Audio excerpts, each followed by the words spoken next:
Welcome to your weekly edition of Decatur Dish, and normally you see Dan next to me, but today we have the pleasure of being joined by Assistant Editor Zoe Seiler.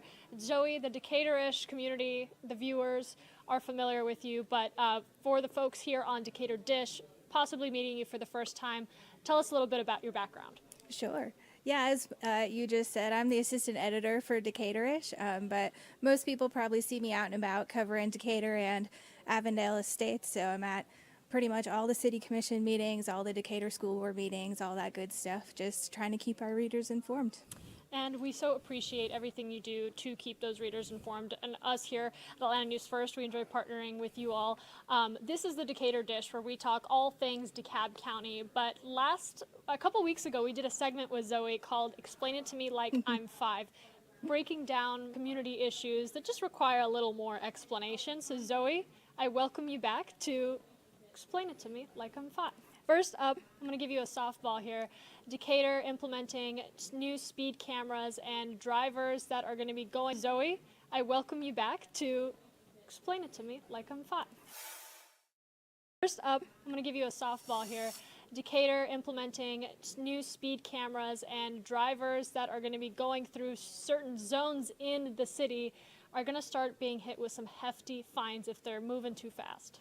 Yeah, so the city installed just a few speed cameras in some of the school zones. So beginning, I guess, yesterday on October 14th, warning citations are beginning to be issued for drivers. And so the threshold is if you're going 10 miles an hour or more over the speed limit, you could face a citation.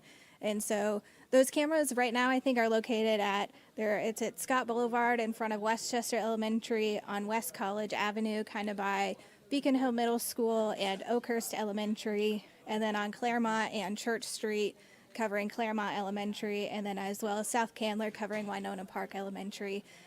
So right now, if you are going a little too fast, you'll just get a warning, and so they're just trying to kind of inform drivers as to what's happening. And then beginning November 13th is when actual citations would be issued. And don't worry, those do have to be reviewed by a police officer. So the city is contracting with Blue Line Solutions. They had installed the cameras and are kind of running that software. But if there's an issue, they will send it to the Decatur Police Department. It'll be issued. And then if there is some type of traffic violation, then the police department would kind of approve that ticket, and then it would get mailed to you. Explain to me the significance of these particular areas. Yeah, for sure. I mean, Decatur right now is just facing a lot of challenges when it comes to pedestrian and bicycle safety. And so this is kind of one part of some measures that they're taking to just improve that safety. And so from what I had heard from the police chief at some of the city commission meetings, I think these areas were kind of identified I think just by officers as they are out and about monitoring these areas. And also I think they did like another study, but these areas experience a lot of excessive speeding, and so they're just trying to kind of calm that down and keep all of our kids safe as they're going to school. Well explained. All right, next one. This topic comes up a lot on the Decatur Dish, affecting not only DeKalb County, but many counties in Atlanta and Georgia. Let's talk about annexation, and I want to talk specifically about Avondale annexation. A lot of movement with Avondale Estates. Yeah, absolutely. So annexation happens more or less when someone lives in kind of an area that is neighboring a city, but they're probably just part of unincorporated DeKalb County, and they want to come and be a part of the city. And so in Avondale, they just had two properties kind of off of College Avenue, so on Dale Rose Avenue and Brown Place. And so the property owner, which is TBG Residential, they wanted to bring those two properties into the city, so they'll be combined with a couple properties on College Avenue, and so they're eventually going to build some senior affordable housing. But in Georgia, there's a couple different ways to do that, and this one is what we call the 100% method. So basically, it's the property owner going to the city of Avondale Estates and saying, hey, here's my application. I would love to become part of your city, and then the city takes that request and kind of goes through a public hearing process, and it goes to the city commission. Has it mostly been a smooth process, would you say, for Avondale? For the most part, I think, at least with kind of the city staff and the city commission. Some residents in like Decatur Terrace, which is the neighborhood in unincorporated DeKalb County that's by this area. Some of them had raised some concerns, mostly just about the potential building height of this development, because I think they're proposing 4 stories, and according to some of the residents, the tallest buildings in that area are like 2-story houses. So, I mean, this will be a pretty big development on kind of that south side of College Avenue, and so there's been some concerns raised, but overall, everything seemed to go relatively smoothly. Avondale gets the thumbs up from Zoe Seiler. Yeah. Speaking of Avondale and developments, pickleball is now top of mind for Avondale Estates. Explain this one to me. The commission is considering implementing regulations on pickleball courts. Like, this is serious stuff. Oh yeah, this one has been a little bit contentious. They've been talking about it for a couple months now, but Avondale has a park called Willis Park that's right in a residential area of the city. And if you've ever played pickleball, you know it's kind of a hard paddle with a hard, like wiffle ball looking ball. And so those two things together can create a very loud noise for the residents living nearby. So they're asking the city to just implement some measures to help kind of quiet it down, essentially. They're looking at requiring players to use like a foam ball so it would not be as noisy as, you know, the kind of harder plastic ball. I think that might be the most controversial thing we talk about this episode. Maybe. I would not have had that on my 2024 bingo card. I did not either. And so, yeah, I agree. You know, we've got water main breaks here and there. We've got affordable housing issues, but pickleball will be the thing that gets you. Hey, if you're a pickleball fan, let us know in the comments.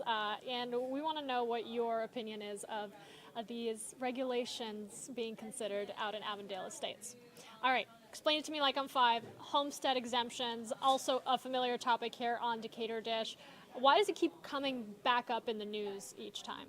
Yeah, so this one it might be a little more kind of nitty gritty compared to others. And so we have elections coming up in November. And so as part of that, there will be a question on the ballot where voters can vote yes or no.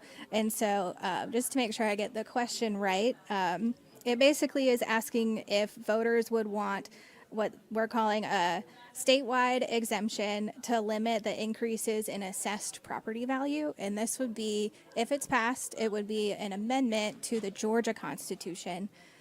So generally, the assessed value is the amount of your home that would be taxed. So in Decatur, if you have a $500,000 home, your assessed value of that would be 50%, so it would be $250,000.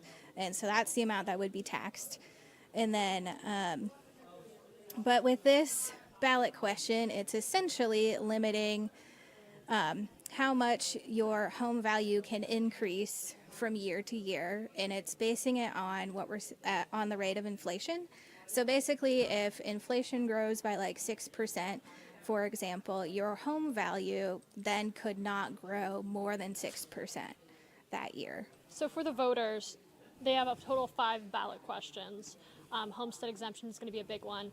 How can they best educate themselves about this before they head to their polling location? Yes, so our voters guide is coming out today ahead of early voting, and so we will have some information about the referendum questions there as well. People can also look at either your county website or the Secretary of State's website, and you can see your sample ballot, and that will have the questions listed on there for you. And of course, our partners here at Atlanta News First will be following all of those things as well. So I think between Decatur-ish and Atlanta News First and the county, I think we've got you covered. Hey, I'm glad you brought up voting.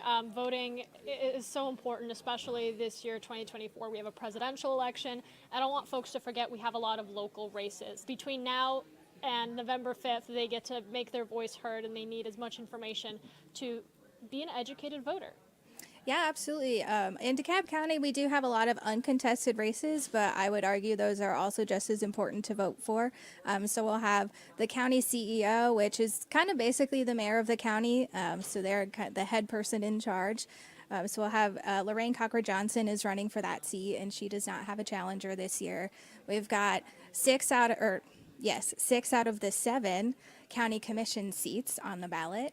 So several of them will not have challengers, but in District 3 and District 7, those ones are special elections because Lorraine Cochran Johnson, who was representing District 7, had stepped down to run for CEO.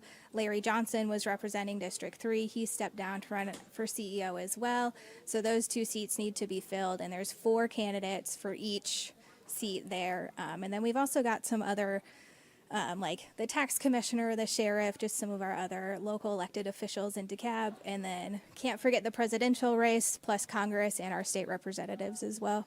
And you mentioned earlier, as we were talking about homestead exemptions, the questions that will be on the ballots this year. Yes. Really important to familiarize yourself, because you don't want to get there and then have lingering questions. What are the best ways to find those sample ballots and connect with more information about those specific topics? Because these are things that are going to affect community members immediately.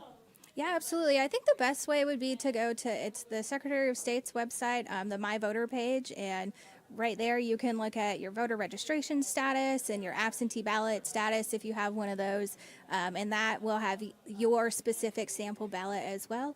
And so that will show you all of your local candidates and all of the ballot questions and all of that good stuff. Also just wanted to mention that early voting starts today. It runs through November 1st. Polls, I believe, are open usually Monday to Friday, 7 to 7, and then some of those times change on Saturdays and Sundays. And then if you are going to request an absentee ballot, make sure I get this date right, the deadline to request that ballot is October 25th. And then some of our early voting locations will have a drop box that you can return those to, or you can return them to the DeKalb elections office, and they just have to be returned by 7 p.m. on election day, which again is November 5th. And for all those addresses, links, and locations, you can go to Decaturish.com. We also have a full voter's guide for you on AtlantaNewsFirst.com and in the free Atlanta News First app. Zoe, it's always a treat when we have you on Decatur Dish. How can people connect with you if they want to tell you their story or learn more about the work that you're doing? Yeah, absolutely. It's great to be here and be with you as well, Maria. So I think this is our first Maria and Zoe episode, which is exciting. Yes, but people can reach out to me through email or Facebook, Twitter, all that good stuff.